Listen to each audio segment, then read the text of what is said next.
बिछड़े बेटे से 11 साल बाद मिली मां। पिता की डांट के बाद छोड़ दिया था घर। चोरी के आरोप में जेल पहुंचा तो जेल अधीक्षक ने मिलवाया। 11 साल बाद बिछड़े बेटे से मिलकर मां हुई भावुक। 11 साल बाद बिछड़े बेटे से मिलकर मां भावुक हो गई। उत्तर प्रदेश के जनपद मुजफ्फरनगर में एक मां 11 साल बाद बिछड़े बेटे से मिलकर भावुक हो उठी।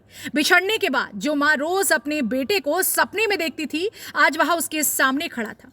बेटे को कलेजे से लगाने के बावजूद मां को यह विश्वास नहीं हो पा रहा था। कुछ ऐसा ही दृश्य जिला जेल में बना तो देखने वाले भी भावुक हो गए। असल में चोरी के इल्जाम में 3 माह से जेल में बंद युवक अतुल को उसके परिवार वालों से मिलाने का प्रयास जेल अधीक्षक की पहल पर शुरू हुआ था।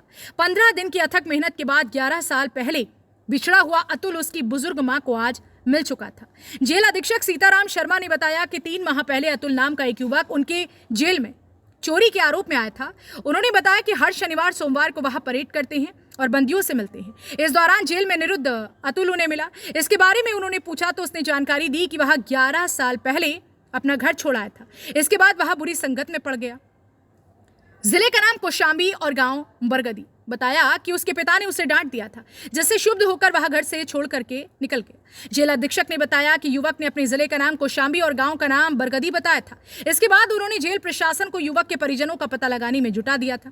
15 दिन के अथक प्रयास के बाद गांव बरगदी पहुंचकर युवक के पिता चंद्रशेखर और उसकी माता सावित्री देवी को इस बारे में जानकारी दी गई।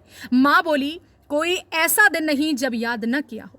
इसके बाद सावित्री देवी अपने बड़े बेटे को लेकर जिला जेल पहुंची। यहां वह 11 साल से बिछड़े अपने बेटे अतुल से मिल सकी। जिला जेल पहुंचकर 11 साल बाद अपने बेटे से मिली सावित्री देवी ने बताया कि कोई दिन ऐसा नहीं गुजरा जिस दिन वह अपने बेटे को याद करके ना रोई हो। बताया कि उसका दर्द कोई माँ ही समझ सकती है। जनपद मुजफ्फरनगर से सचनामा इंडिया प्लस न्यूज के लिए संवाददाता तनवीर मलिक की रिपोर्ट। सावित्री देवी, इलाहाबाद, कौशाम्बी जिला। मैं इसके पापा जरा से डांट दिया, एक आध रपट मार भी दिया होगा। मैं तो थी नहीं वहाँ, बस जब से ये लापता है इसे 11-12 साल हो गए।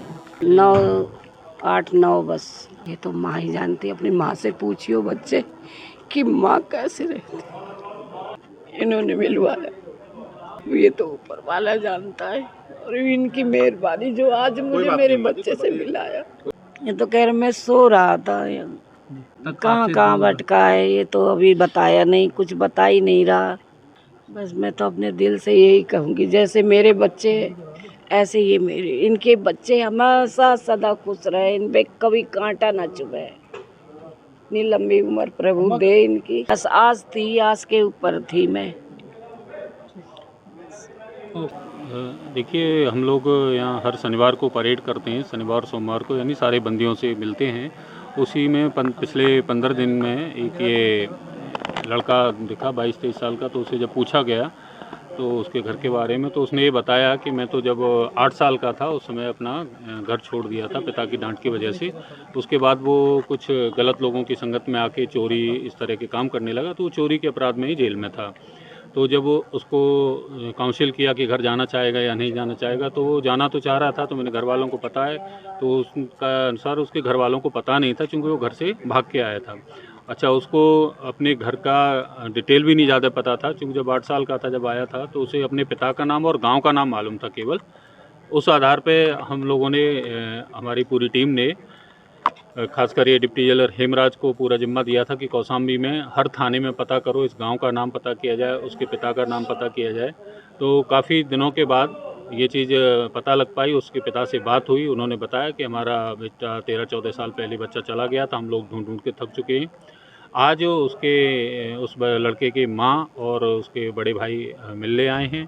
तो निश्चित ही हम लोग भी इस अवसर पर बड़े भावुक हुए, जब 13-14 साल बाद एक माँ अपने बच्चे से मिल रही है, और जो बच्चा उम्मीद ख़त्म हो गई थी, जिसकी लगभग वो ढूंढ ढूंढ के थक चुके थे।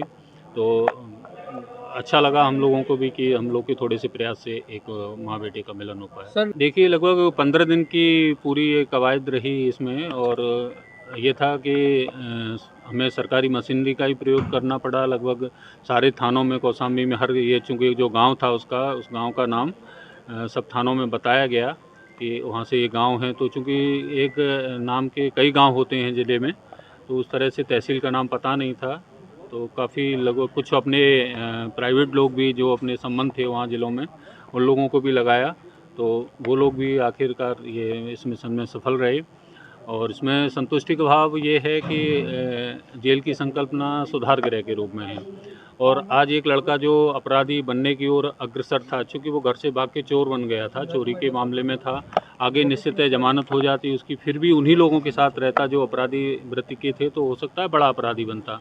तो इसमें जो सुधार गृह की संकल्पना को साकारित करने के लिए हम लोगों ने कोशिश की उसके घर के, उसके परिजनों के बच्चों, अपने परिजनों के पास पहुंच जाए वो, तो ये पूरी संभावना है कि दोबारा से वो अपने उस अपराध की दुनिया में, उस गंदगी में फिर से नहीं जाएगा। कि संसार में सबसे बड़ी चीज़ होती है माँ के लिए उसका बेटा। तो निश्चय ही कि जब वो माँ पहली बार जब हम हमारे कार्यालय में उस बच्चे को बुला के हम लोगों ने कराया उनका मुलाकात, तो वो निश्चय बहुत बड़े भावुक पल थे। उसमें हमारे अधीनस्थों के भी सब भावुक चेहरे थे, मैं खुद भावुक था, क्योंकि बड़ा एक ऐसा पल था जो जिसमें निःशब्द हो जाए व्यक्ति कि 14-15 साल बाद जिस बच्चे की उम्मीद ना रही हो किसी को, माँ बाप उम्मीद छोड़ चुके हों कि कभी मिलेगा, पता नहीं कहाँ खो गया है, जिंदा है या नहीं है, इस तरह के भाव तमाम आते हैं। जैसा उस माँ ने बताया कि मेरे रोज़ सपनों में आता था ये लड़का, तो वो कभी नहीं भूल पाई होगी। और कोई माँ अपने बच्चे को नहीं भूल पाती कभी, चाहे वो 14 साल हो जाए, 15 साल हो जाए, चाहे जितना समय हो जाए, वो नहीं भूल पाती।